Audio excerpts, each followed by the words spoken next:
and to say that no apologies have been received, so according to how things are, attendance should be pretty good today then. Sir William Humphreys will be late, but he will be here. He'll be here, aye. That's grand.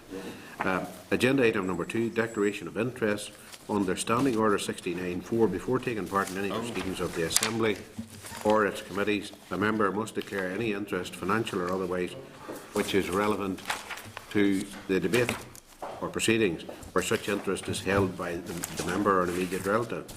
To advise members, as this is the first meeting following the Christmas recess, it is a timely point to remind committee members to declare any interests held by them which are relevant to the work of the committee. So I have to ask, does any member have an interest to declare? No? No, nothing. Okay. Move to agenda item number 2, that's the draft minutes of our last meeting on the 9th of December 2014 from page 6 onwards. So if members are content with those draft minutes and their content and detail. Agreed? Okay. Right, Chairperson Biswell, the first item is to wish everybody, including those attending, a very happy New Year, and extend it to not only to yourselves but to your families. And thank you for your cooperation through the previous year. Move to next item. There's one item myself, and I think we probably need to raise this with the relevant authorities, and that is in terms of the reduction that we're seeing of fuel prices. I know we're seeing them somewhere at the pumps and oil prices generally. I think what we need to inquire is what are the implications of that for the likes of Power NI and the power companies, to see if there's any knock-on effect for those, and to inquire of them if there is a knock-on effect, given that part of their power supply is from either gas or from oil and related things. Is there any sign of them reducing their costs, which is so much for many of our consumers and people that regularly complain, particularly those who face difficulties with fuel poverty? So, Fergal, you had indicated, and then Paul. Just noticed Ed Miliband talking at the weekend about introducing powers in the rest of the country to try and accelerate prices down as a result of that, particularly with energy companies. We have that power here. No. It's different. It's different from. Sorry, I'll let you. Well, the point. Well, we need to examine whether there can be mechanisms put in place to make sure that happens swiftly. I read something last weekend that there may be a 2 or 3 month review, but we are now in the middle of winter, and if prices are going down, we need prices down now, all around. Later on. My understanding, Chair, is that it's regulated different from GB in the fact that over here it's hedged. So companies pay a certain price for their fuel to generate, and it's meant to add stability to the system, so there's not a fluctuation in price to the consumer or customer. So it's hedged. So we'll not see a benefit. My understanding is we'll not see a benefit until that next review is up, and I don't think that's up until April. Yeah. So I think then we should see a fall, but it's minimal. I feel, and it's so minimal that you could probably engage in a debate as to whether hedging is actually needed. But I think that did crop up in one of our reviews, or one of our reports. But that's my understanding, so we might have to wait till April. Well, can we write to... I think we should. Regulator? Yeah, just to find clarification. To establish that and to see if in fact they're across the case and what they're doing about it at the moment. Okay? That's grand, thank you. Move then to the next thing is Alliance Arts and Business Northern Ireland 2015 Awards Ceremony. At page 14 is an invite to both myself and Phil there to attend the Alliance Arts and Business Northern Ireland Awards Ceremony, to be held Wednesday the 21st of January in the theatre at the Mill, Newton Abbey, from 6:30 to 9 o'clock. Unfortunately, I have a prior engagement myself, so can't make it. So are members content that the Deputy Chair attend if he's so available to attend? And I presume that invite could be extended to anyone else if they wanted to attend. If anyone else wishing to attend, just notify the clerk. Happy with that? Great. Grand. Now, Chief Officers of the third sector CO3 event, both Phil and myself have received an invite from Assembly Community Connect to attend the Chief Officers of the third sector event, to be held Tuesday the 3rd of March 2015 at 6 in the members' dining room. A copy of the invite and details is from page 17 onwards. So both Phil and myself are available to attend that event. So if members are content that we both attend the event on behalf of the committee. Great. Agreed, thank you. Then Intertrade Ireland's new funding for growth advisory service at page 22 is correspondence. Now, it seems this is a big issue that crops up quite a bit with businesses, the access to finance and how members get, or how businesses get access to finance, those types of things. So I would just like to establish if in fact I presume that should be the case, but if in fact how Intertrade Ireland are disseminating the information about this, in particular the likes of InvestNI, do they distribute it to their database of clients? So can we find that out, just please? Agreed? Great. Okay. Now, next item is an oral briefing from DETI on the Insolvency Amendment Bill. And we have papers, the clerk's brief at page 25, an update from DETI in regard to the correspondence covering the Insolvency Amendment Bill sent to the Chancery and Probate Liaison Committee, page 30. The official Hansard report, that was the evidence that we received prior to Christmas, page 38. Correspondence from the DETI Minister at page 55. And advice on the Insolvency Amendment Bill from the Examiner Statute, page 63. So, table today is also correspondence from a member of the public, and we've agreed how to deal with that next week in a bit more detail. So today, briefing the committee, we have Mr Richard Mons, Director of Insolvency Services, and Mr Jack Reid, Deputy Principal of Insolvency Service. You're both very welcome indeed. Thank you. And thank you for being with us again. We've had more evidence taken since. So you can probably appreciate that you've maybe seen the Hansard and where you've listened to the issues and reported the issues that came up during our interrogation, trying to extrapolate just what this meant. So have you further issues to add and maybe something more to say to us here today? Just nothing really in great detail, Chair.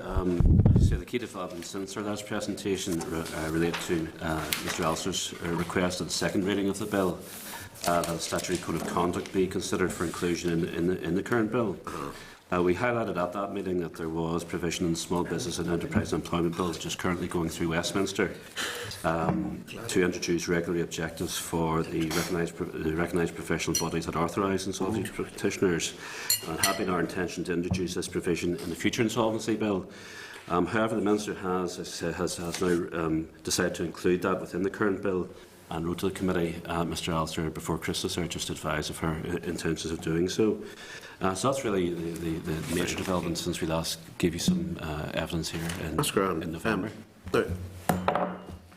One of the things that we dealt with at considerable length, and we really, for me personally, I know it was a wee bit inconclusive, was this partial authorisation, and that you could be authorised or licensed to do this type of work or that type of work. That's right. And now, just can we get a few clarifications around that?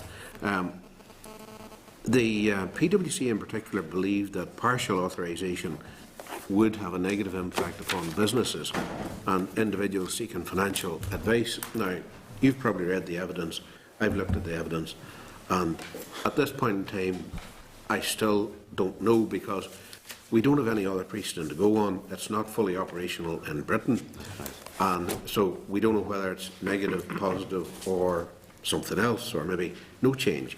So have you done any further research around that, if there are any other jurisdictions where this type of licensing has been carried out to establish will it have positive, negative, or no effect? Well, we're not aware of it happening in any other jurisdictions now.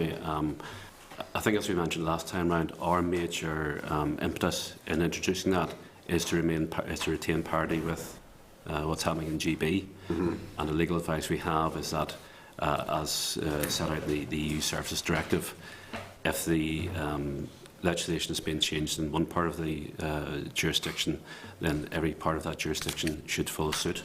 So that's the advice we're getting on that. So really, we have no choice other than to follow suit.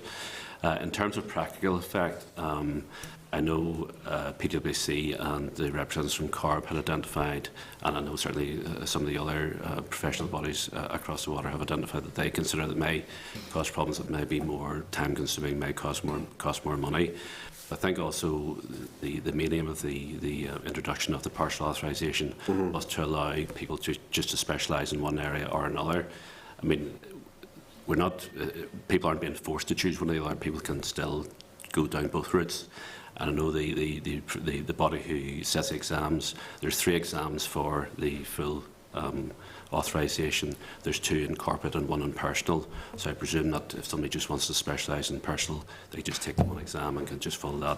If they're just dealing with personal, the visual consumer bankruptcies, if somebody wants to do in the corporate side, then they can do the 2 other ones.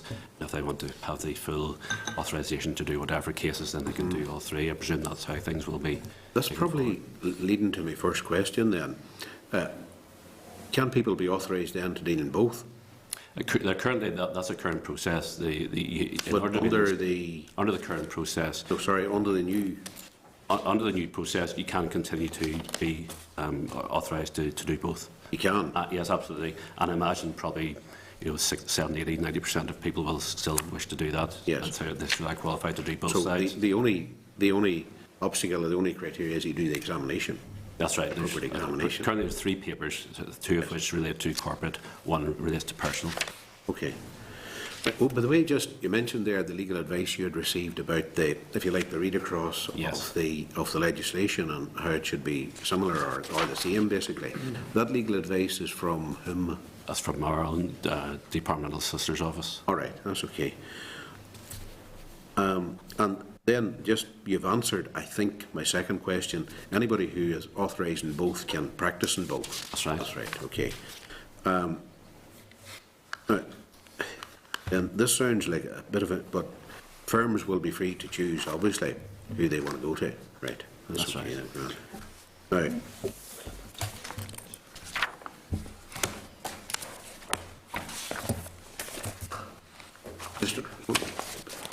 yes.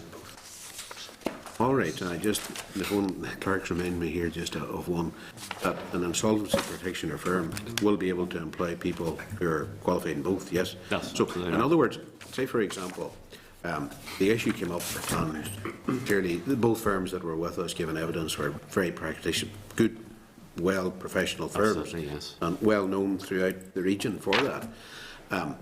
That they obviously could just continue the way they are.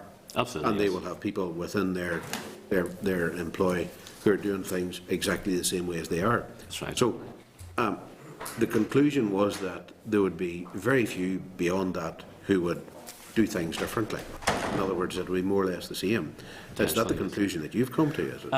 It's hard to say until we actually see what happens. I mean, for example, in some of the larger companies, they may wish to have people specialise in just one or the other, whereas you've got a small firm, say a country firm, say in Northern Ireland, where maybe there's only 1 or 2 practitioners in that particular practice.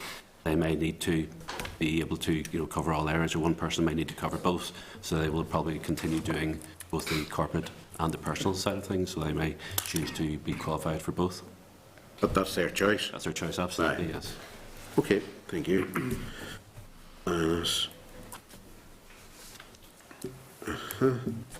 And just then to come back to the issue about the research that you've taken, the legal research that you've taken about the applicability of this, you're satisfied that it is the case from the legal advice that there must be read across of That's this? right. Unless there's good reasons for, in the public interest, that one particular jurisdiction should be different from others within that national state, then there should be read across. Somebody who's authorised in one area to do one thing should be authorised in all areas of that particular service, unless there's good reasons have been identified. For not being the case? Yes. An overriding reason which there isn't. So, okay, thanks very much for that. We'll move now to the next person is Mr. Frew. Paul. Yes, thank you, Chair. And I'll target my questions on Clause 1 of the bill with regards to the insolvency proceedings.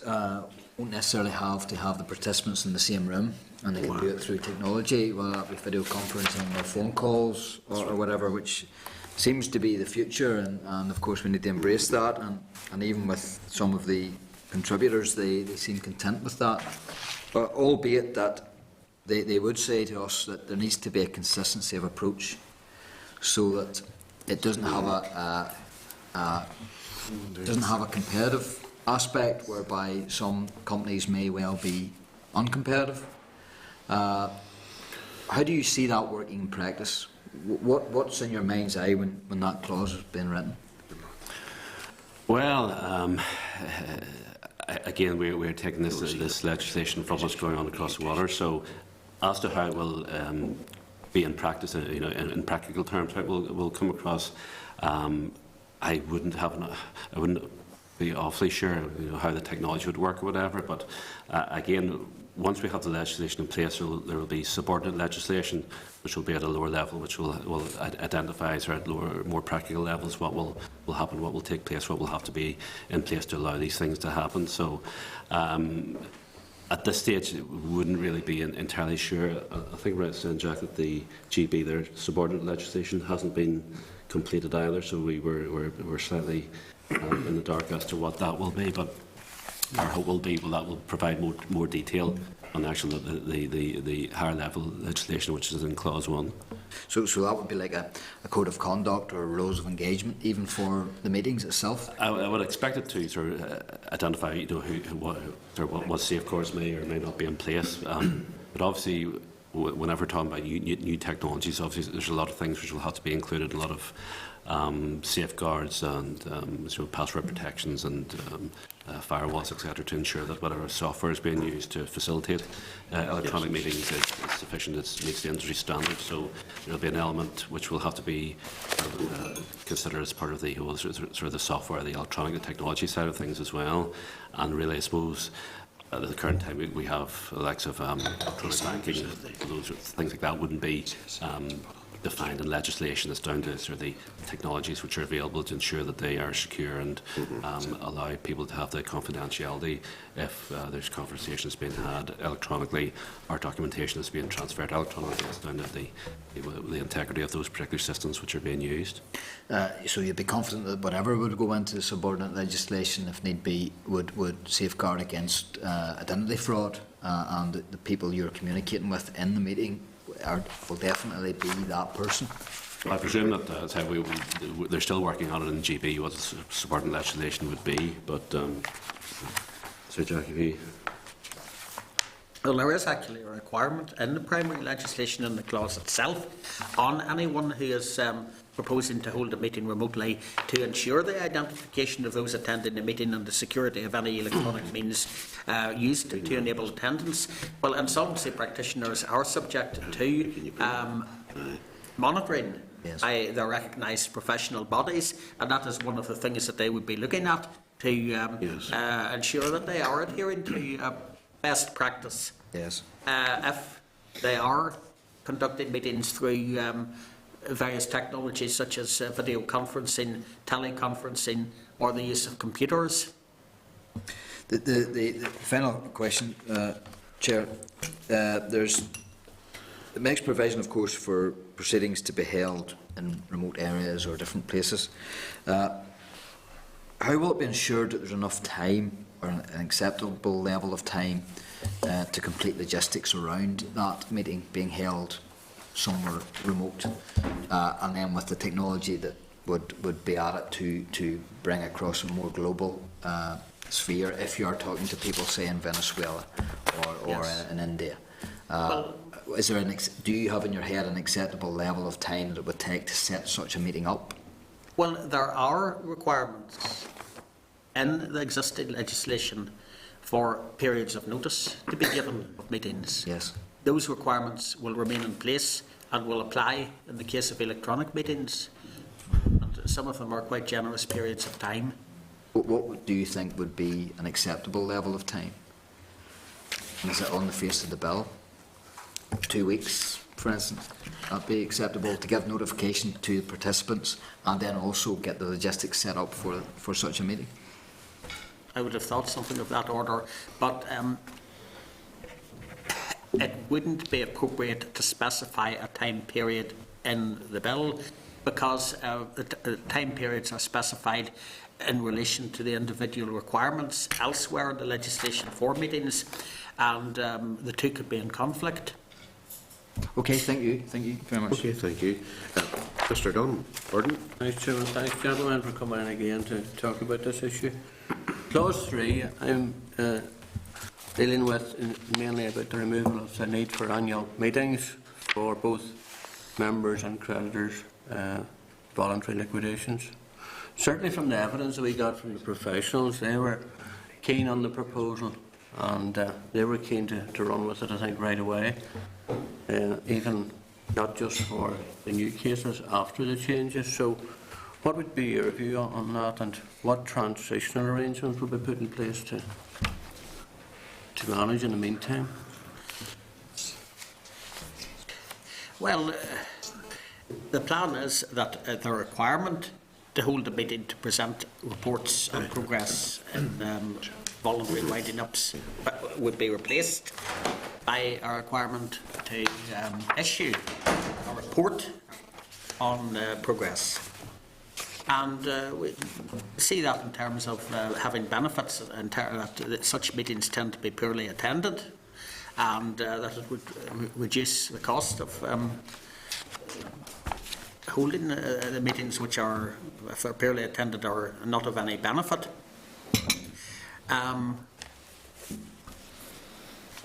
In terms of transitional provisions, there are transitional provisions in Schedule 1 to the bill, and they provide that the amendments made to Article 79 and 91 of the Insolvency Order, that is a replacement of the need for a meeting with a progress report, will not apply in respect of a company in voluntary winding up where the resolution for voluntary winding up was passed before the day on which Section 3 comes into operation.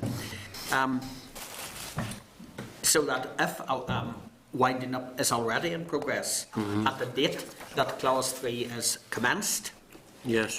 the requirement for a meeting to be held will remain.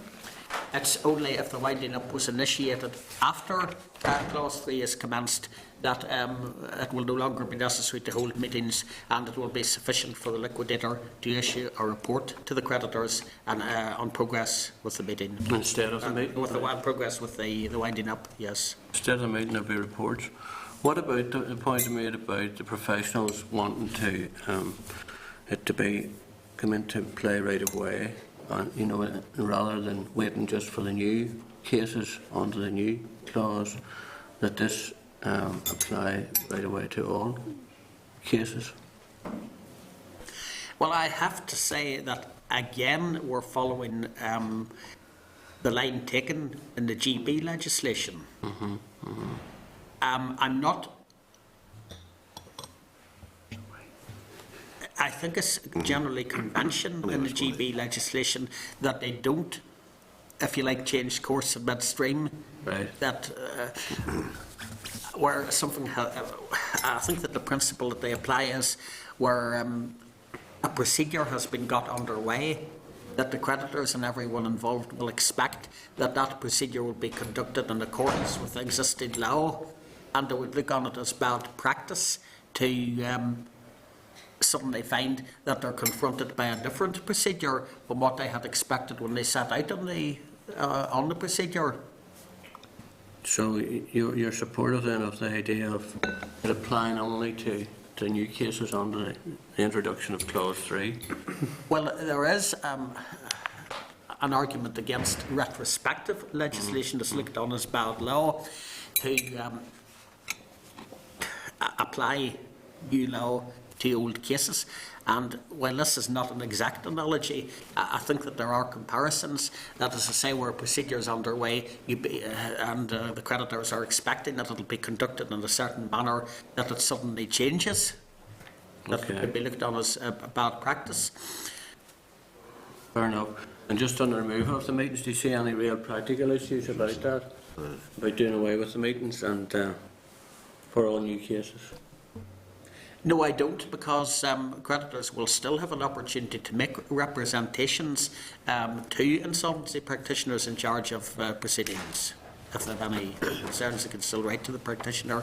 And Also, insolvency practitioners are always subject to the supervision of the court, so there could be recourse to the court if a creditor had a grievance against what was happening, for example, the speed with which the case was being conducted. And the reports are open then to all parties, I take it, to put the reports? The reports would be issued to all creditors, yes. Okay, thanks very much. Thanks, Chair. Thank you. Could you just clarify the rationale behind these transitional arrangements? Well, transitional arrangements are always put in place to govern the situation where a provision is commenced while a case is in progress. Okay, just expand on that for the average 5/8 here, just to hear.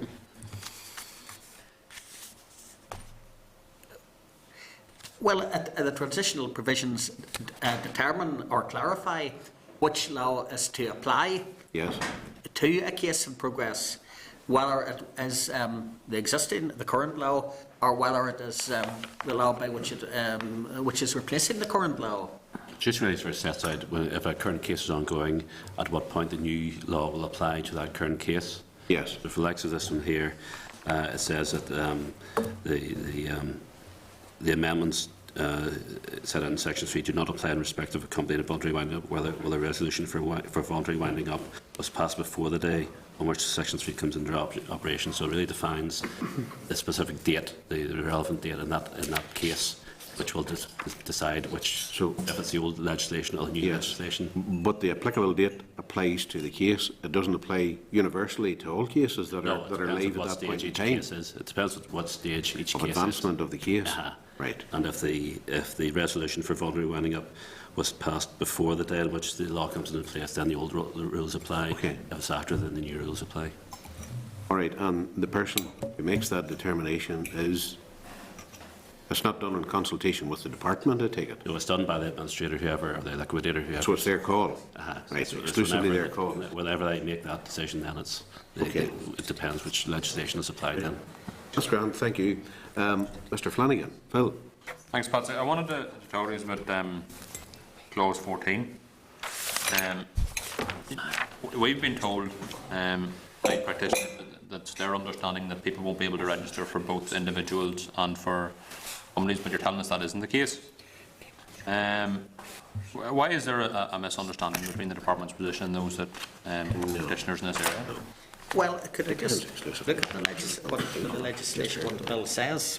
Yeah. First. I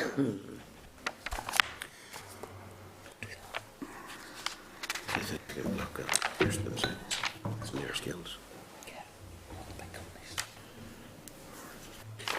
Well, first of all, Article 349A to be inserted into the primary legislation states that full authorisation means authorisation to act as an insolvency practitioner in relation to companies, individuals and insolvent partnerships.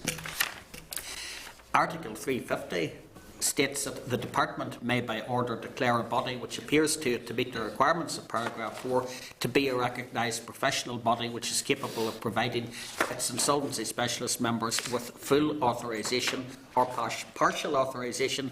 So the option is there clearly for the Department to be able to recognise a professional body, to be able to provide insolvency practitioners with both full authorisation or partial authorisation. So I don't see that there should be any misunderstanding about that. I think that the legislation on it will be clear. And further, paragraph 3 of Article 350 states that an order under paragraph 2, that is partial authorisation, must state where the partial authorisation relates to companies or individuals. So it's clear that there will be two categories of authorisation. One, full authorisation, which is that the person authorised will be able to deal with both companies and personal insolvencies, and there will be a second category of limited partial authorisation where the person will only be able to deal with either companies or individuals. Have you read the Hansard of the briefing we received from the practitioners before Christmas? Yes, I have. And is there any justification, for want of a better word, with regard to the concerns that the practitioners raised with us about partial authorisation and full authorisation? Or do you think they've misread the situation?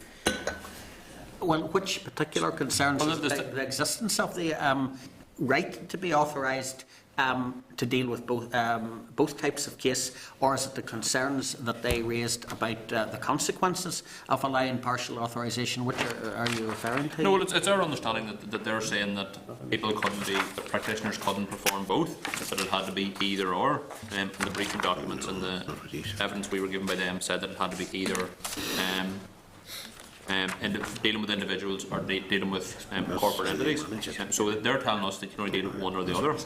And now you're telling us that isn't the case. So I'm trying to figure out why those involved in delivering the service are saying one thing and the department and the legislation appear to be saying something else. Can I clarify that if an insolvency practitioner is partially authorised, he will indeed only be able to deal with either companies or with individuals. He will not be able to deal with both. However, if an insolvency practitioner chooses to be fully authorised and he completes the examinations required to deal with both companies and individuals, it will be perfectly possible for him to be authorised to deal with both. Yes. His authorisation will not be limited to dealing with either companies or individuals. And again, I would refer to Article 351, which is that the Department will be able to make orders declaring bodies to be recognised as capable of providing its insolvency specialist members with full authorisation or partial authorisation, and there will be no point in them being recognised for the purpose of providing their members with full authorisation if that did not entitle their members, as the words say, to full authorisation, that is, to be capable to be authorised to deal with both companies and individuals and indeed partnerships. That's what full authorisation is defined by Article 349A to mean. That is authorisation. It states full authorisation means authorisation to act as an insolvency practitioner in relation to companies, individuals and insolvent partnerships. So, Mr. Reid, if you just clarify there, the only potential obstacle for a professional who's applying for partial authorisation to a full authorisation would be that individual's own skill set. Yes, as in terms qualifications. Of having passed the relevant Yes. examinations. Right. Yes. That's okay, thank you. Sorry, Phil, go ahead there. So, but I'm trying to figure out why there's a difference in opinion between the practitioners and the legislation. Have you attempted to deal with this problem where the practitioners think that you can't be registered as both? It hasn't really cropped up as a problem. You know, they haven't identified that. I wasn't aware that the reading of the Hansard, it didn't strike me that their view was that they just thought you could do one or the other.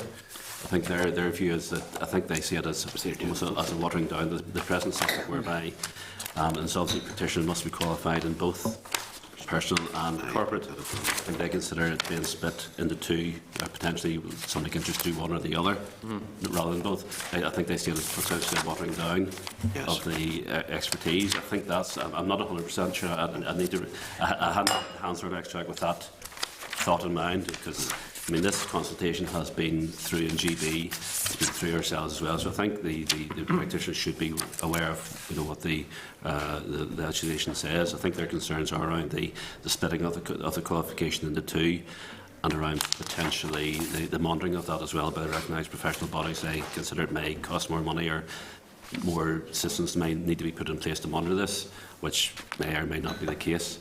But I think that's what their concerns are around now. That's my understanding as well. I may not be correct now, but so from your reading of Hansard from the practitioners before Christmas, you don't think they think that you don't think it's their understanding that people can do both? Was that certainly the vibe I was getting? Right. I didn't read it with that in mind. I would need to look at it again in more detail, because I think all these things, the more you're familiar with these things, you presume that people are aware of what the situation is, and certainly the gentleman will have been aware from the GB from the GB consultation and our own consultation exactly what the differences would be. So I didn't read that in the Hansard now, but I would need to look at it again with that in mind to see exactly what they were saying. Right. Well, when I put it to them that that there was a possibility that there could be 3 different types of options on offer. There was the option where you deal solely with individuals, solely with companies, or deal with both. They seem to be quite happy with that. I think that the phrase Mr Kavanagh used was, in principle, I wouldn't have any objection to that. I feel that the dual licence is a huge advantage.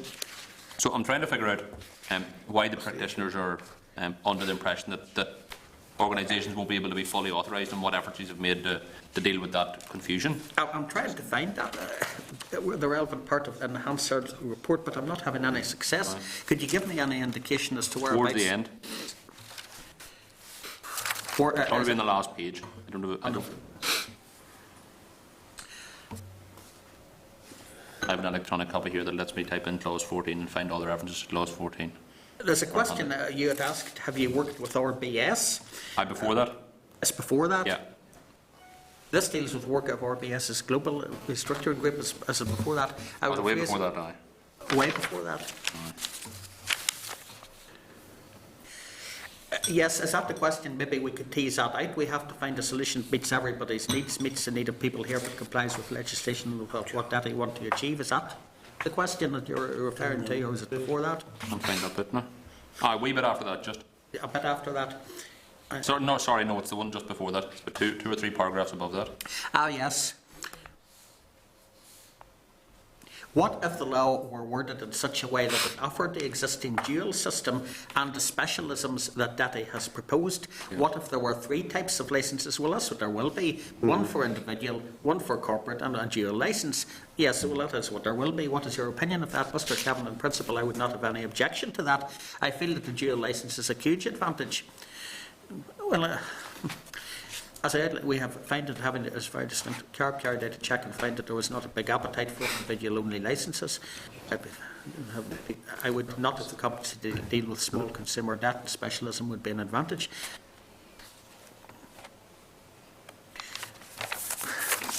Well, I mean, that is what the legislation clearly provides for, and I cannot understand why anyone would think differently.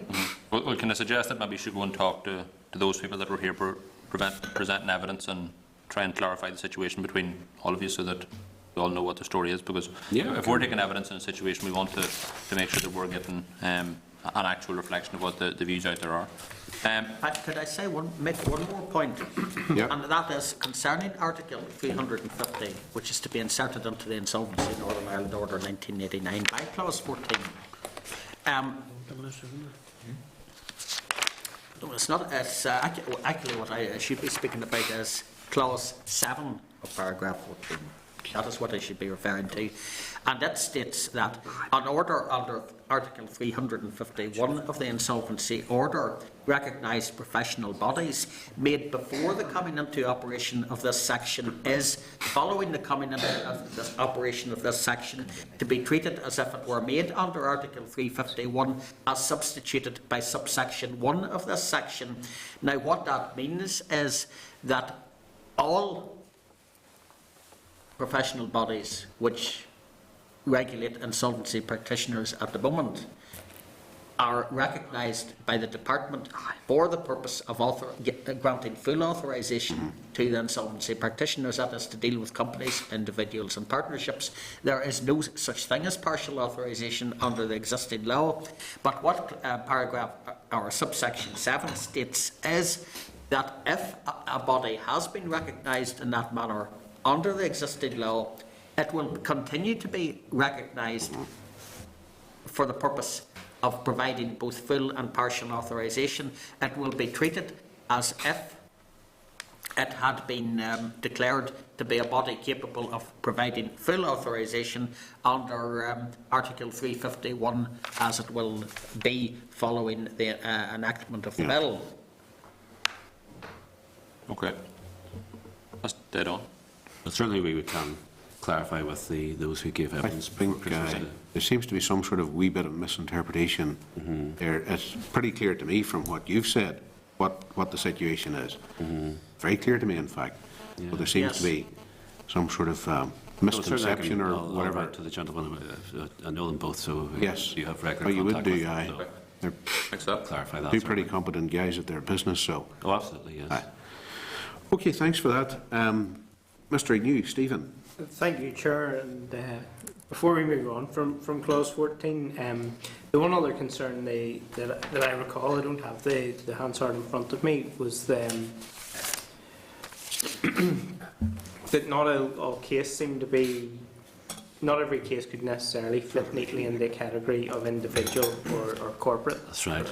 Or whatever. What would your reply be to that concern? Well, I think it should be to an insolvency practitioner who is qualified in one or the other.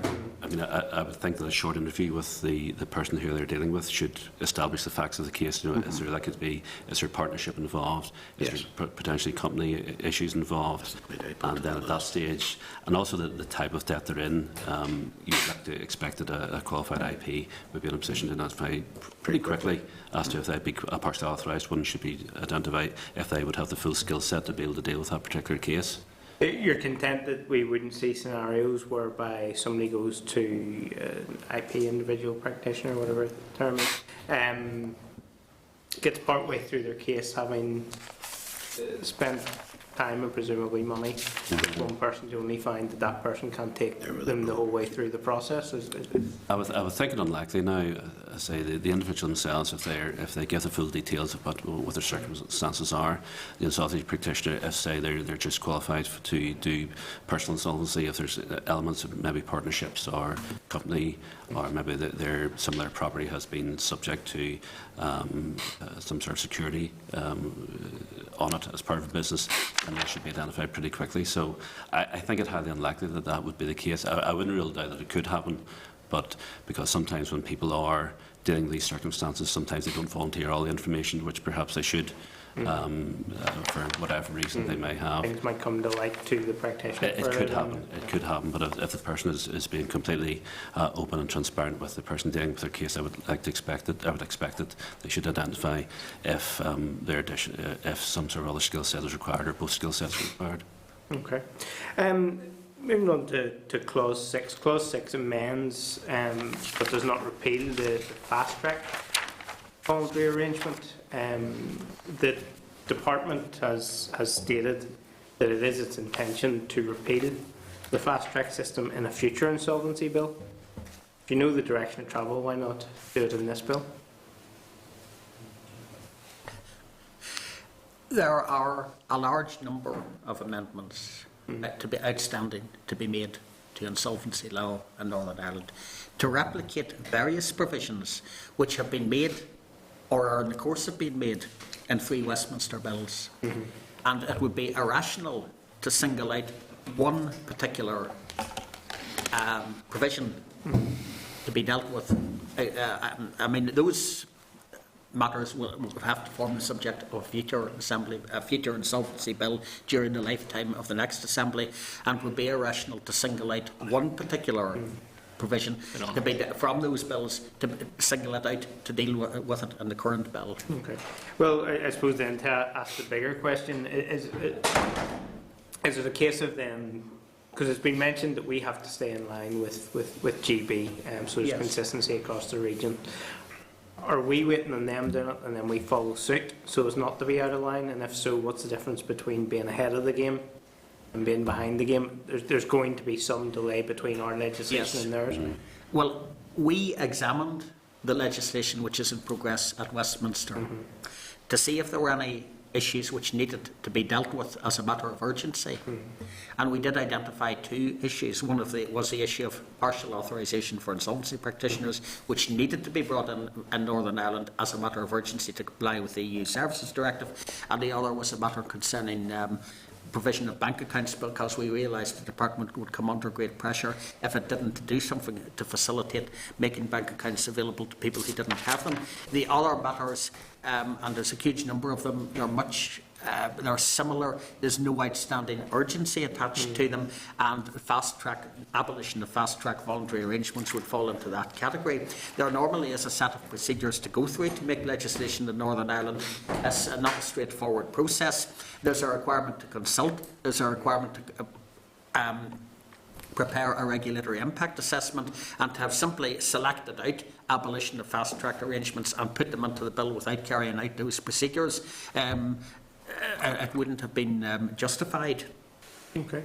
I have a funny feeling I asked this at the last time, but if I did, I don't recall the answer. If we have to keep in step with the rest of the UK, and it sounds like there's good reason for doing so, why wasn't this done through a legislative consent motion? Is there reasons why that couldn't happen? Yes. Okay. Well, and so we are amending Northern Ireland law at the moment, not the insolvency legislation, company director disqualification legislation, through a legislative consent motion. But there's a greater link with other measures in that particular bill, which is a small business and enterprise and employment bill, because it also amends company law. But insolvency law is, under the Northern Ireland Act, a devolved matter, and for us, in the interests, albeit of ensuring that we kept in step with GB and that there was no time lag, if we started to take the line that it should be done by legislative consent motion, it would undermine the stipulation that insolvency legislation is a devolved matter. I can accept that, but I don't understand the rationale if doing things ourselves is, if you ever question doing something differently, the answer back is, well, we have to do what GB's doing. There's power to do different, but there's... I think the use of the legislative consent motion, that certainly would be a lot quicker. It means that whenever the legislation passes through Westminster, it applies in Northern Ireland. That sort of circumvents the whole assembly and committee process as well. So it removes that scrutiny element, which it may be able to tease out the issues we're talked about, where there's maybe differences, maybe interest in the public interest, which may say define Northern Ireland as being different or requiring something different to what happens in the rest of GB.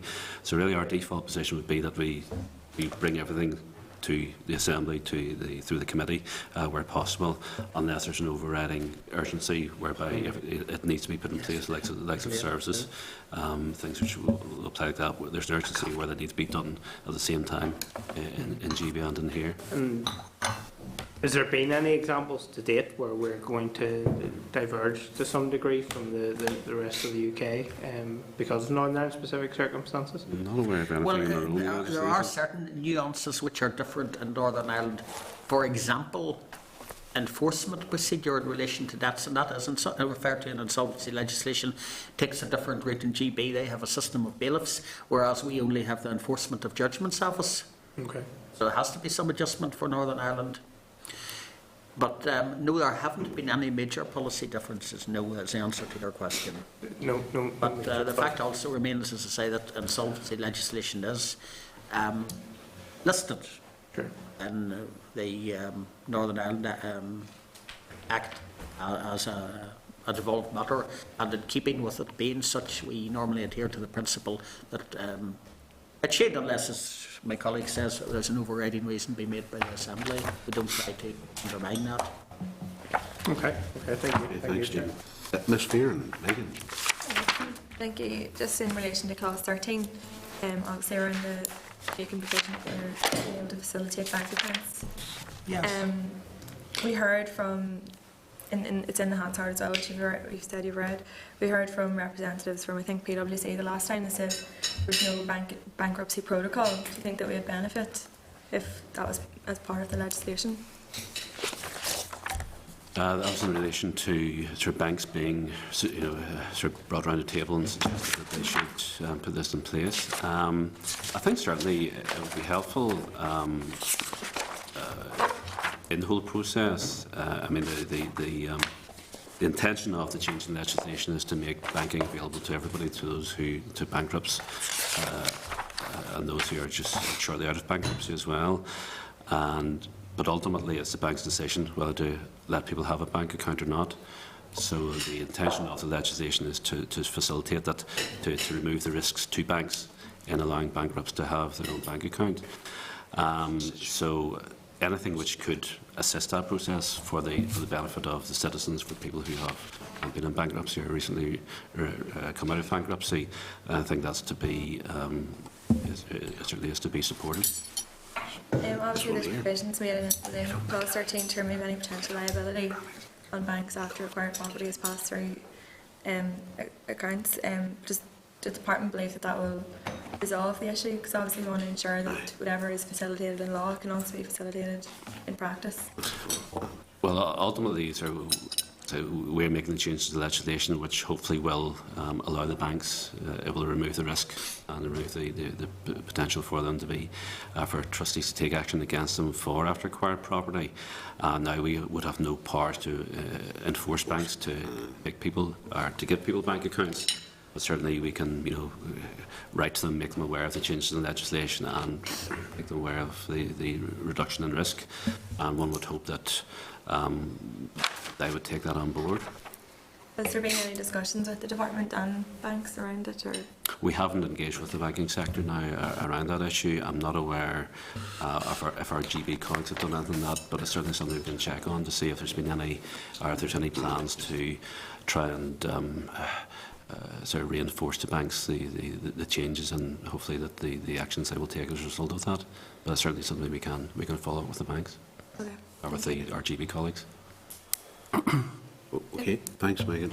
Mr. Kinahan, Danny. Thank you. Thanks. And just one, we're talking just now about codes of conduct. Are we looking to see if there are any codes of conduct for the insolvency practitioners, which in Scotland or in Wales or somewhere else that we can learn from? Well, at the present time, there are an insolvency practitioner must be authorised by a recognised professional body. Currently, ourselves and the Secretary of State, we license, but that's going to be removed from this legislation as well. So there's different, I suppose, areas which you could define as being codes of conduct. For example, the legislation itself is quite detailed, so it provides quite a broad spectrum of requirements for insolvency practitioners. The recognised professional bodies as well, they tend to be professional bodies, so they will have their own codes of ethics, which will apply to all their members, and which their members will be monitored against. So those would be in place as well. And then our proposal is now to introduce the regulatory objectives as well. We'll add sort of a third element of that. So once that clause is put in place, I think probably insolvency practitioners will probably be the most one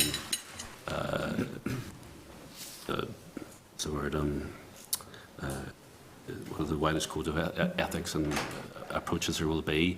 I mean, currently, for like professions such as solicitors, legal profession, there's voluntary codes of conduct and codes of ethics within professional bodies. There's nothing really statutorily. So I think once this legislation is put in place, it will be a very detailed code of conduct.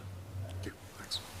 Okay, just on that particular issue, the code of conduct, because obviously around the edges you've picked up that there are concerns just about how you actually enforce this and how you oversee how you make sure that professionally, and clearly there's a case here that if the department has looked into, has been referred to you before by Mr. Alistair. That's right. Which does crystallises this, and we'll be coming back to you on that one. On the actual code of conduct itself, I know the committee, I'm sure I speak for all members, we'd want to keep a close watch on this just to see how that evolves as part of legislation and what the department's doing on that. So I would just ask that you keep us fully informed as to what's happening there, please. Absolutely. Okay, then as well as that, there's one... That's a next question. Sure, Phil. Move on, just in terms of the code of conduct, and we've been told that there's going to be an amendment at consideration stage.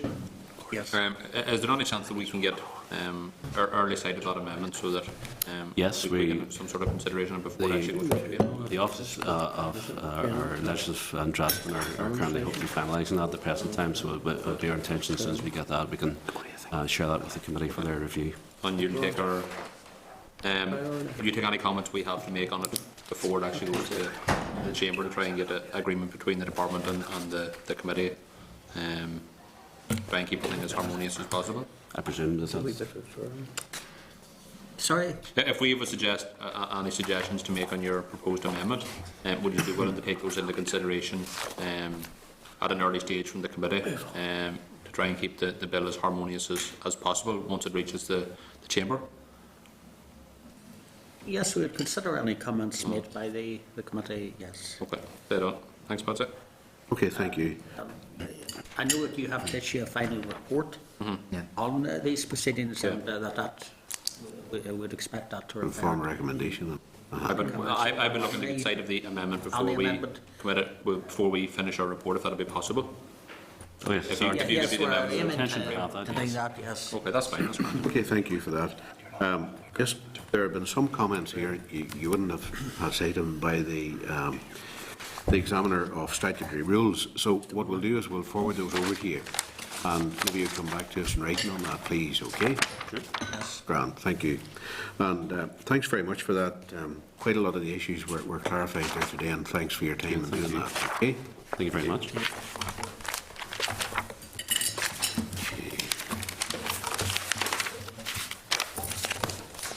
Right, now, really that issue of that particular case there has been parked until next week and will be on the agenda for next week, just for further discussion by the committee.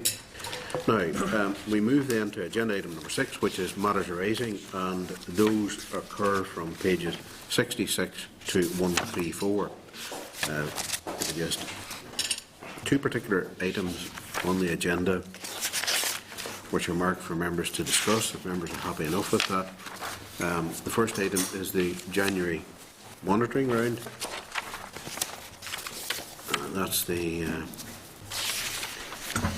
Getty is the first. That starts at page 76.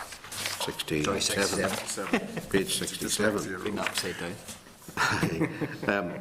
Now, one of the things that occurred to me last night was the Telecom Super Connected Cities programme had been allocated a budget of 5.8 million, and just 100,000 had been spent in the last financial year when it was due to be spent. So I think it might be appropriate that we write to the department and ask them for clarification as to what caused the delay in the rollout of that project. It's not going to lead to money's been lost, it appears anyway, I hope not. But just if we could seek clarity around that, please, members are happy enough. Okay? Great, yeah. Agreed. And now, there's one issue there, it's Invest NI revaluation of assets, 9 million increase. Invest NI has set up a revaluation, that's page 69, of assets budget of 9 million to reflect the current decline in the valuation of their property portfolio. I think that's a basic statement, but I think maybe some explanation as to what that means might be appropriate too. That one, Jim. Page 69. The, revaluation of assets, 9 million increase. If members are happy enough for that, agreed. Great, yeah. Anything further? Perhaps a more Danny.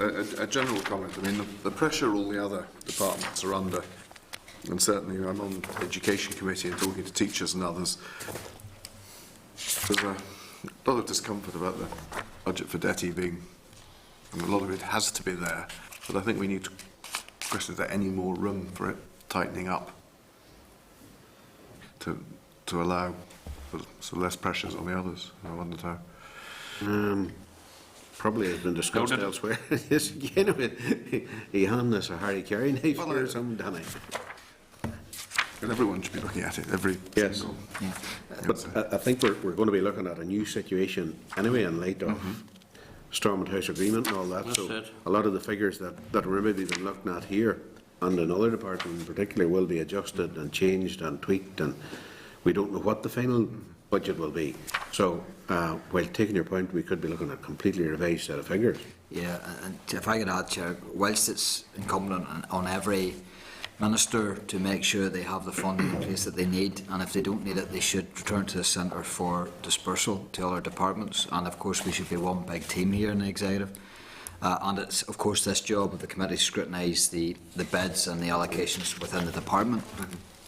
We do have to remember that over the last number of years there was money handed back from DETI because the business financial aspects haven't cranked up to the point where they needed that money. They do need that money now. That wheel has started to turn, and it's turning faster every year, which is a good thing. So you could actually have a counter argument as to say, well, DETI actually needs more money, because what we don't want to do is nip the recovery at its birth and stymie and stop that. So whilst I take the direction which Danny's going in, I would suggest that DETI is probably not the place to look at it. The same argument can apply for employment and learning. I would agree that we really have to seriously look at that department, see if more money can be added there because of that cut. And education would be the same, That's exactly the same why I formula raised it. That's why I and the raised same rationale. But I don't know whether we'd want to move it from this department into that. I think we need to have a wider look at it because this is really where the growth is going to be coming from, and we need to make sure that continues. Okay, so Another point, Chairman, just briefly, I think it's important. You know, just making some notes here, the tourism budget, you know, for the small events, that has been cut, for example. And as a result, a number of small events will not run. The Minister is trying to get some money from wherever to try and bail out various organisations. HSE stuff. Yeah, and groups. Various Various organisations and groups that run annual events and that need such funding. So, and the other point, Chairman, it is a relatively small budget that we have within the department.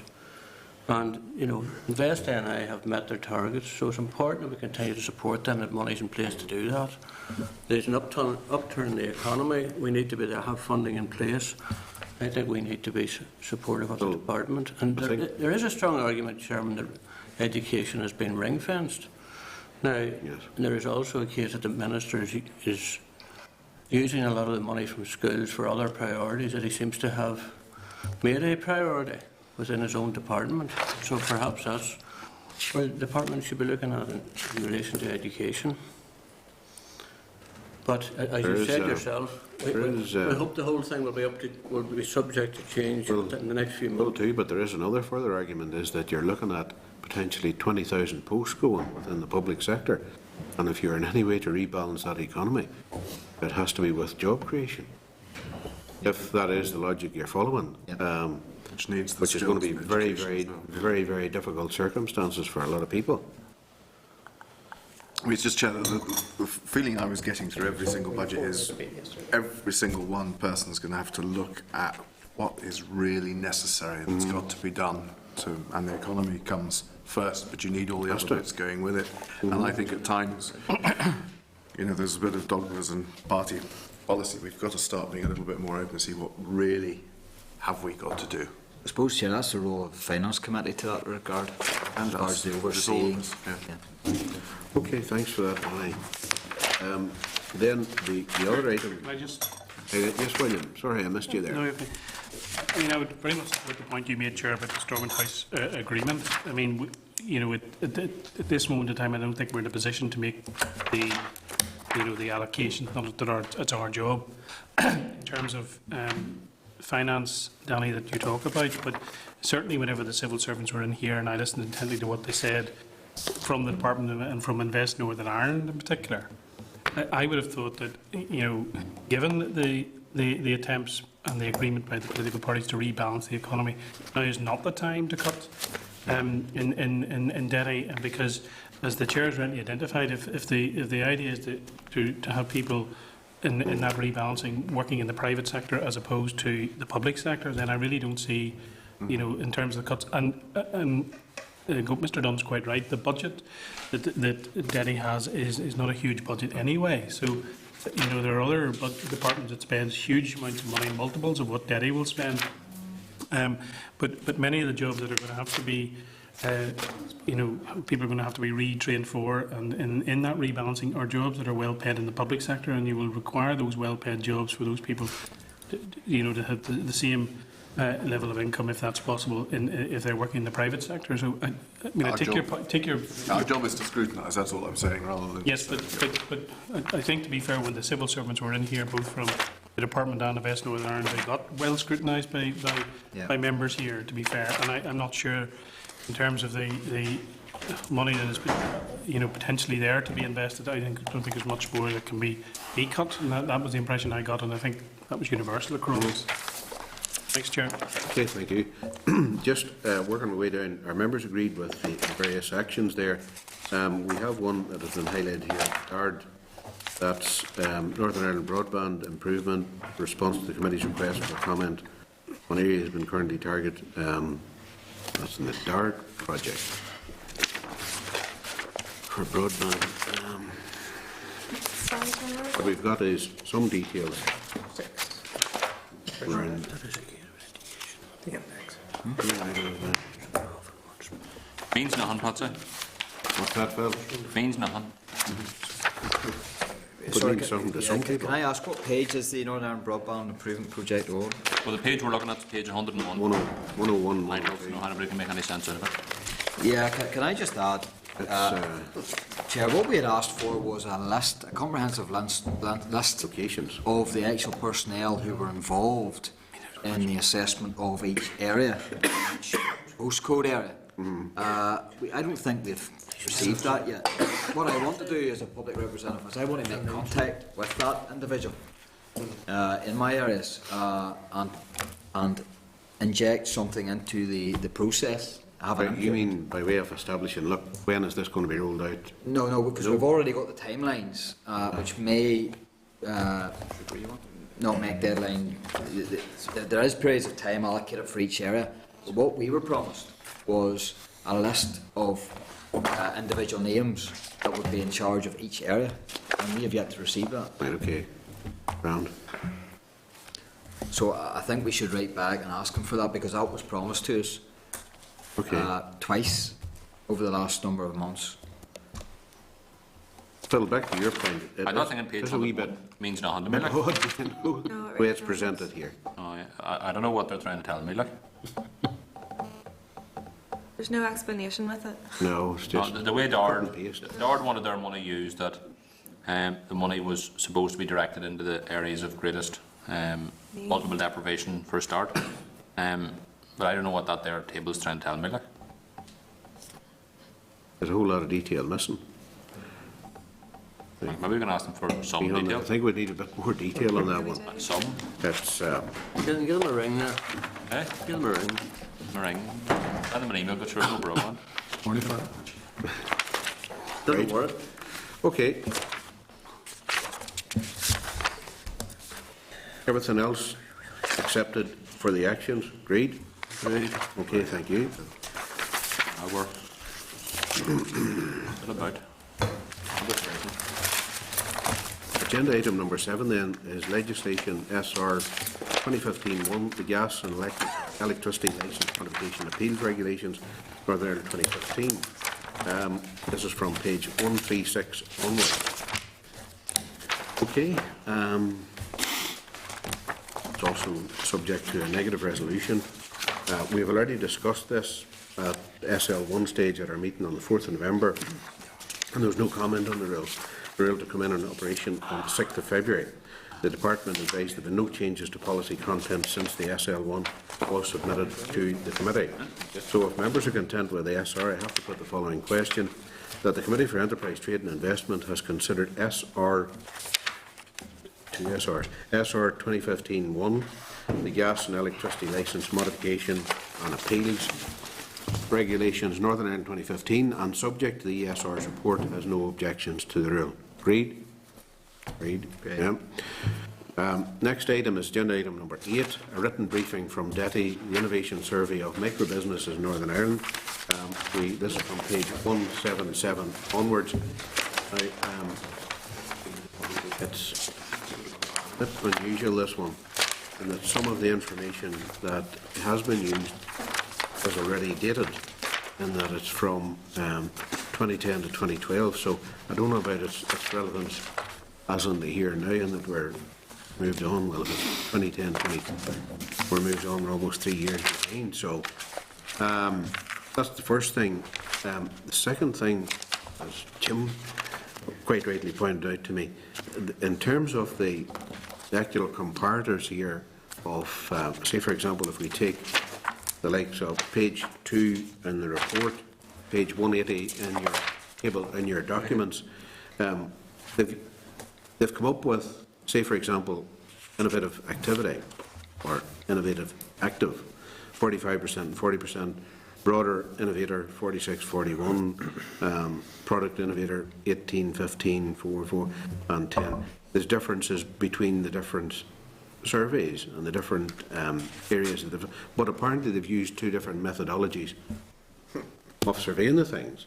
So therefore, it shouldn't surprise anybody that they've come up with different answers for different sectors. So, I really don't know what we do with the report that's using as a comparator two different methods of determining the facts or the results of their survey. So, we can either note it, or possibly I think it might be an idea to bring the officials responsible for it before us and maybe question them a wee bit deeper, given that it is so important, the innovation aspect of this, question a bit deeper as to how they can draw conclusions based on two different methodologies of research. Members, happy enough we do that? Great, yeah. Thank you. Agenda item number 9, that's at page 227, is a written briefing from DETI, the update on the ERDF, Investment for Growth and Job Programme. That's from page 227. Now,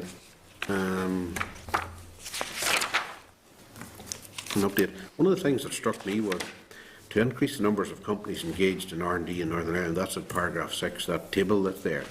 Increase in the number of businesses engaged in R&D from a baseline of 495 in 2012 to 700 by 2023. Now, I don't know about you, but that sounded a wee bit under-ambitious to me. Don't know, but I think we would need a wee bit of clarity around that. And also it would be interesting to get what the contemporary figure is. I would presume there's an improvement on 495 in at least 2 years. I would hope so. Members, happy enough we get more contemporary information from them. Okay. And just on the programme itself, happy enough that we get an oral briefing from the department on it. Great, thank you. Yeah. Now, agenda item number 10 then is correspondence. There are 10 items of correspondence, including the papers. The index is from page 231 onwards. Right. And the papers are from pages 232 to 268. There's one item on the index which is marked for members to discuss, and that's the DETI correspondence from the Minister on electricity security of supply. So, What is it, I'd say? electricity security of supply. Now let's discuss number 8 there, the letter from Manufacturing NI and the regulator's response to them. Yes.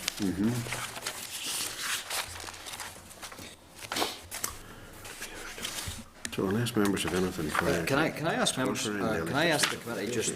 Could we? This report obviously is massive.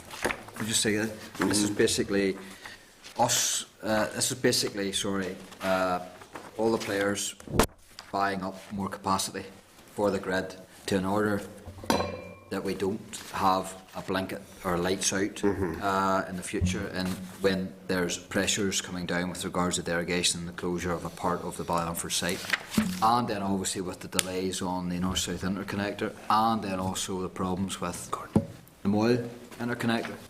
And if this will always get to a point where there's a certain pressure on how much energy or electricity we generate. So this is a substantial document. Published on the 22nd of December. Can I ask that this maybe be looked at by the clerk and superimposed onto our report and see what can be gleaned out? If there's any read across. Whether there's any read across. There's no doubt in my mind that this had to happen. But as with everything, security of supply is only one part of this problem. The main part of this problem is the cost. And I want to just make sure that it's value for money what we've actually done. Because, of course, the additional capacity is estimated to cost 8.9 million per annum over a 3-year period with the option for another 2 years. The utility regulator is stating that this will cost about 0.1 pence per kilowatt. Now, that's okay, I can understand that, it's a very basic formula. But then, when you add, how will that affect our main users, or businesses, or large employers? And that's where I get worried about it. What impact will this have on our large businesses? So what I want to do is look at this report, which is of real significance, and superimpose it onto our reports and see what salient points can be gleaned out of it. Okay. Great. I don't think for a scrutiny committee this report cuts it, you know. I don't think it goes into the level of detail that we should expect. You know, we've been told this is what we're doing, but on what basis did they decide that this was the best option? I'd like to see what other options they looked at without deciding to spend £9 million a year and then throwing out the lines. It's only going to affect customers, domestic customers, by a £5 a year, which doesn't sound like a lot, but it's a £5 on top of already significant bills, and then there is the impact it'll have on large users. So I'd like to get more details from the regulator and the department as to the economics of this, because we've been given a document that's been uploaded onto their website, and I think in terms of scrutiny committees, the level of detail we should have should be an awful lot more than this. Okay. What are you suggesting then, utility regulator and department? Well, it would be useful to see the business case or some sort of a high-level detailed document instead of the 5 or 6 page document that they've put up to justify the expenditure. I don't think that's a substantive enough document for a scrutiny committee at this stage, given the significant interest we've had in this area for the last couple of years. I think we deserve more details than this. Right. You making a proposal then that we have the utility regulator and? No, I'd like to see a business case or whatever other documents they have on this, instead of just being told it's going to cost £9 million a year. In other words, what informed their conclusions on that? I want to see more detailed documents as to that lay behind this decision. I don't think anybody would object to that. Reid? Can I add to that? Obviously, this is all about providing 250 megawatts into the system that's not there at the minute, which is fine. But there was always something that came up in the security supply review, which was the existing lines of grid between Republic and Northern Ireland, 2 of them. And there was this question mark over the capacity of those. Now, I know that they're very, very small compared to the proposed North-South interconnector, and they're nothing even to be compared with. But I would be interested to know if those lines are actually running at full capacity at this present time. Because if they're only running at half capacity, then what are we looking at? How many megawatts are we looking at that could be injected into the supply? Which then could have meant we didn't need 250 megawatt, we maybe only needed 200 megawatt, which then means that we wouldn't be 9 million a year. Right. We're getting the details that inform these conclusions, first of all. And Paul, on your point, we'd probably need them in. Speak to it. Certainly, I have no problems with holding the utility regulator to account. Okay. And the department, Paul? And the department, of course. Aye. Chair. Right. Annie, yes? Can we, with it though, get some time idea of the urgency of everything? Because we're always discussing things and knocking it on and making it take longer. We want to know how urgent. January 2016. Which is sorry, very. It's not January. So if we keep asking questions, we need to get a little bit more idea of what the urgency is behind it as well. I know we've got the timings here, but if we. Right. Okay. We'll get them in then. There is a specific date this kicks in. I think it could be January or April. I'm not too sure. 2016. So January. From January, there's only 200 megawatts of surplus electricity. You know, and I'd like to know why 200 isn't enough. You know, surely 200 megawatts of surplus electricity supply is dead on, without having to spend another £9 million generating another 250. You know, and I still don't understand where this decision came out of the blue the day we published our report to say that 200 megawatts of surplus electricity supply wasn't enough, that we need another 250 on top of it. And I don't see the value in it, to be honest with you. Because we haven't been given justification for it. yes. Right. So get the documents that inform this, then have department and utility regulator in. Okay? Reid? Stephen, you want to make a point? I'm looking to come in on first like win, so if anyone For what? wants to continue on this, then I think we've... I do want to raise another issue on this. Yes, the manufacturing and high stuff. In terms of the Moyle interconnector, you know, it's still not working the way it's supposed to. But yet Mutual Energy's annual report shows that significant sums of money have been paid out to senior executives in terms of high salaries, but also in terms of performance-related pay. And Mutual Energy is a mutualised company that all of its money comes from electricity customers. So I can't understand what the justification for in paying 2 senior executives in Mutual Energy £40,000 in performance-related pay is to run an interconnector that isn't working. So, you know, in the interest of transparency there, I'd like to find out what justification there is to pay £40,000 to those 2 senior executives in performance-related pay, on top of salaries to the tune of £160,000 and £133,000 the last financial year. Because that's not profit, that's coming from electricity customers directly. When we're told that a mutualised company is the best way to do it, because there's no profits taken out.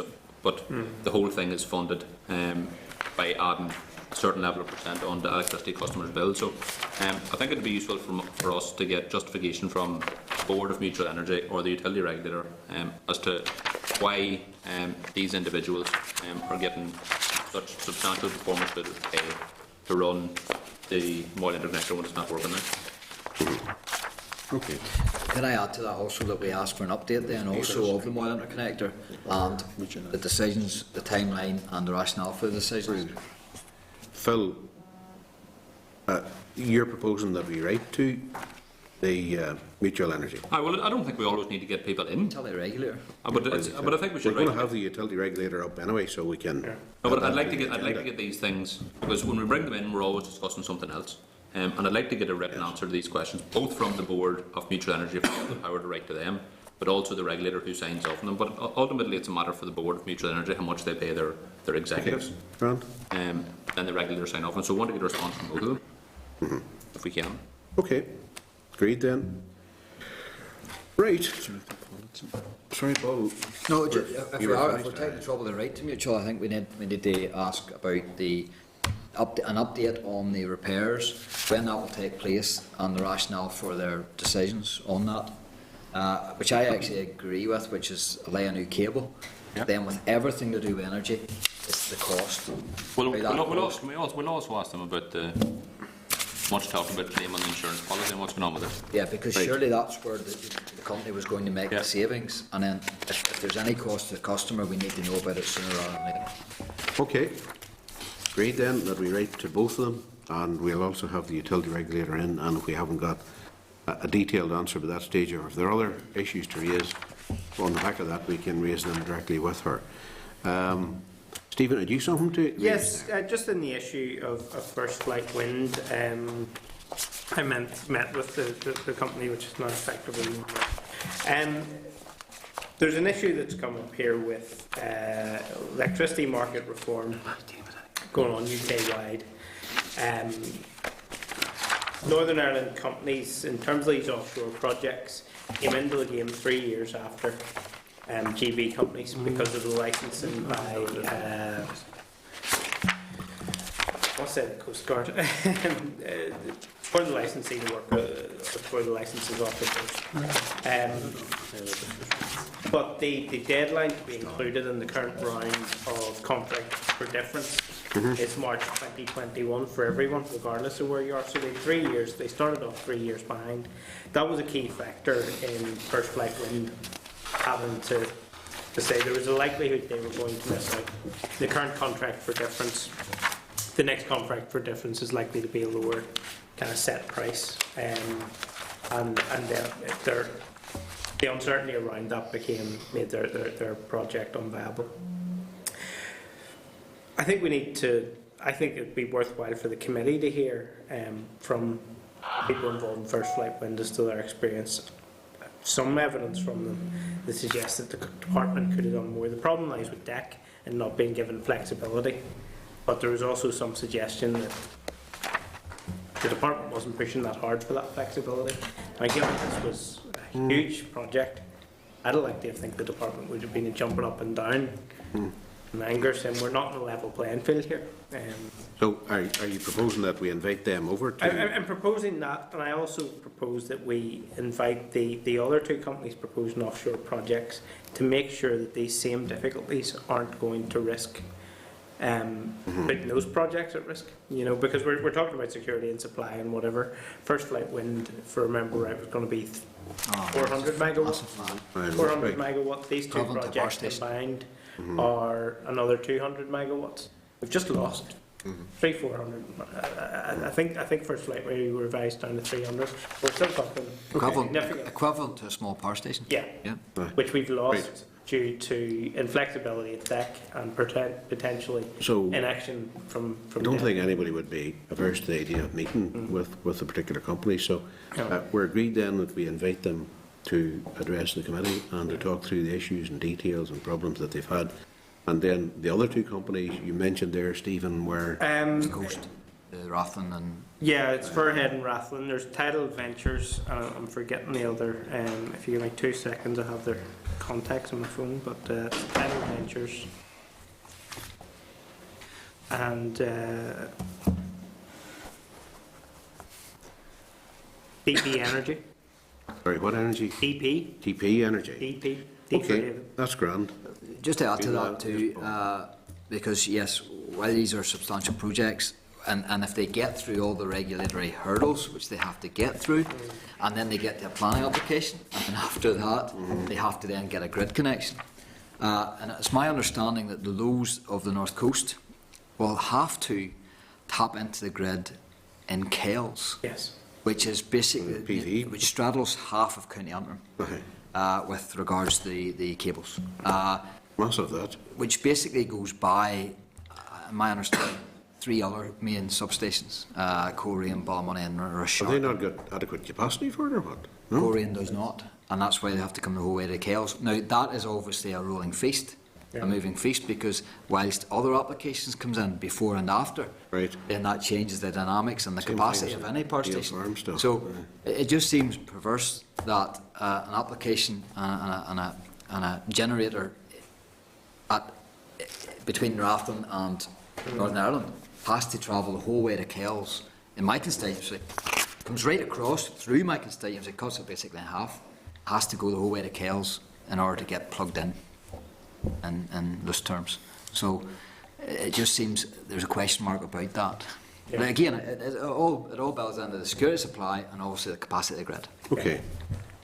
Agreed then? Sorry, there's agreed to an oral briefing from First Flight Wind, and what was it in relation to the other companies that were mentioned? Well, again, they're both offshore, so it's about the contract for difference. Are they at the same risk as what First Flight Wind? Are they at risk falling to through the same hurdles? I suppose we're asking for an update, basically. Yeah, really an update. What are the hurdles? Are you going to be online, and how can we help?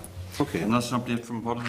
Tidal Ventures and DP Energy, I think it is now, because these are consortia. They might be both part of the same consortia, so I might have to check that. But it's the Furhead Tidal project and the Furhead Tidal project. Yeah, so we'll check it then. Thank you. Phil, the manufacturing NI correspondence, you wanted to refer to it too. Can I extract their projects?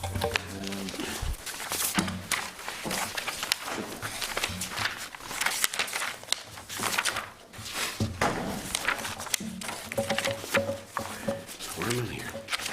There's one. I don't need to get rid of this coat. No windows, no. Oh.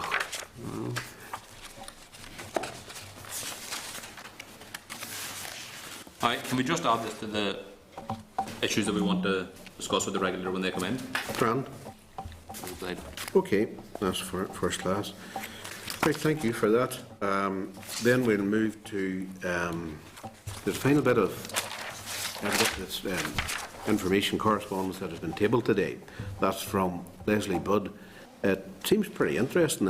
It's a workshop, joint venture between the Open University, IKD, don't know what IKD is, and the Urban and Regional Economic Seminar Group and Policy Scotland. It's about enhancing socio-economic capability and capacities of the regions, developed nations, regions and metropolitan areas. Further decentralisation of powers involves greater local control over public services and forms of taxation. So anyway, it's a workshop that explores these issues through the expert testimony of the various presenters whose details are included in the programme, which is over the page there. Scotland, Smith, Scotland, UK, Scotland's finances, centrality of social welfare, prospects for fiscal devolution after the Scottish referendum. So, anyone interested in attending?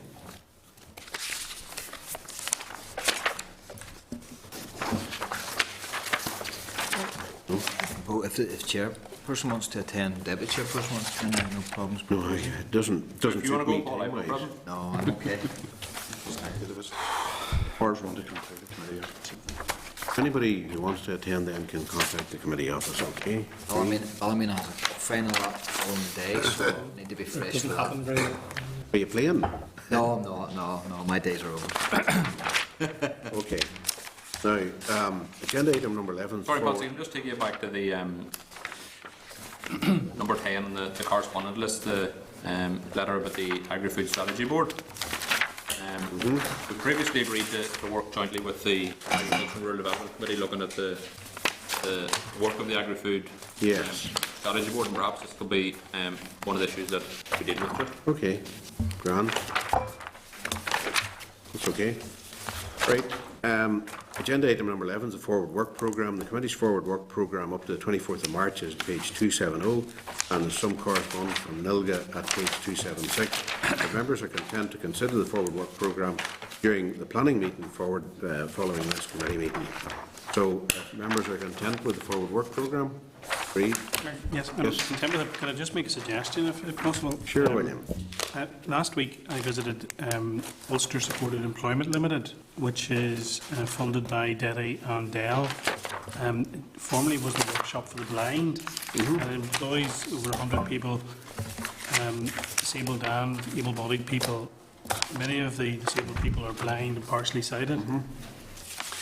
They employ over 100 people and a turnover of 7.5 million, and I think it would be really good for us to have a visit and hold a meeting there. Do you mind if we discuss that Sure. under Yeah. the list of visits problem. and people, Yeah. places to go here?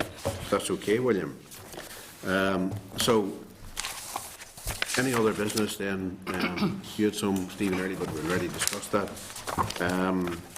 So, final item then, date, time, and place of the next meeting. Next committee meeting will take place Tuesday the 20th in room 29 at 10 o'clock.